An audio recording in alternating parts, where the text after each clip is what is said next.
Houston, a small thunderstorm 3 years ago pushed more than a foot of floodwater into Stan Cook's home in the small community of Clear Lake, ruining old homes, destroying kitchen cabinets and causing more than $130,000 in damage.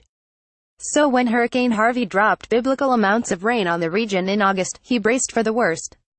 Yet, only an inch of water crept into his Reseda Drive home, soaking carpets but not much else.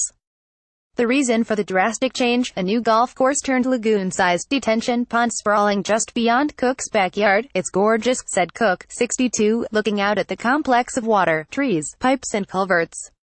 I'm hoping I'll never flood again. The record-shattering rains that Harvey unleashed here in August killed about 50 people in the greater Houston area, displaced thousands and caused billions of dollars in damage.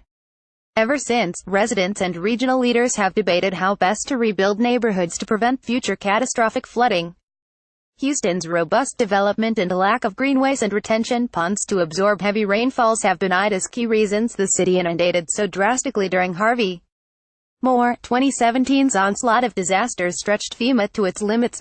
How the city at the ground zero of Hurricane Harvey is moving forward 7 weeks later. From Live to Welcome Kids, Texas. Preps for Harvey evacuees. A project in the Clear Lake neighborhood of southeast Houston, called Exploration Green, is being heralded as a solution, living with water rather than constantly fighting off floods. Started last year, the project is using a $28 million bond approved by voters to transform a former golf course into a sprawling 178-acre greenway that, when completed, will include bikeways, bird habitats, wetlands and a series of detention ponds with the capacity of holding 500 million gallons of rainwater. The project is being built in 5 phases and is scheduled for completion in 2021. Doug Peterson, vice chairman of the Exploration Green Conservancy, surveys the Exploration Green project in the Clear Lake neighborhood of southeast Houston. Once completed, the project of detention ponds and bike and hiking trails will drastically reduce flooding in area homes. Photo, Rick Jervis, USA Today. The first phase of the project was about 80% finished when Harvey hit. An estimated 150 Clear Lake homes were spared serious flooding by what was already in place, organizers said.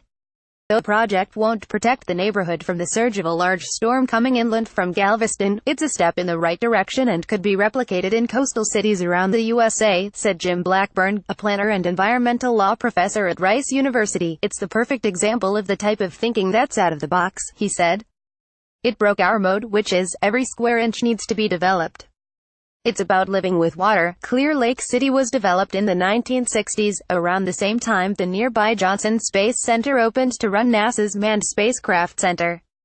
The community's 200-acre golf course was popular at the time, but over the years became less and less in demand.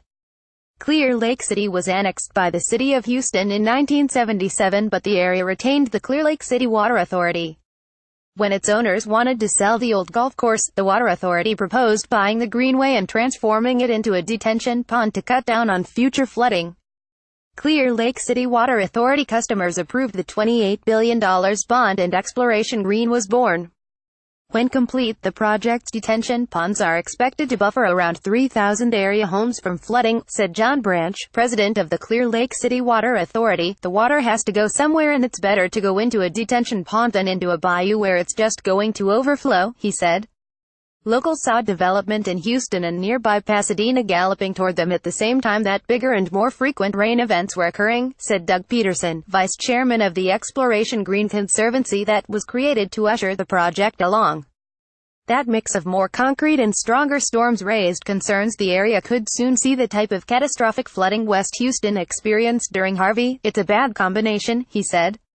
That's what we were facing. Not everyone is sold on the project. Critics decried the project for cutting down live oaks and sycamore trees that lined the golf course and opposed piping in treated sewage water from a nearby water treatment plant to keep water levels flowing.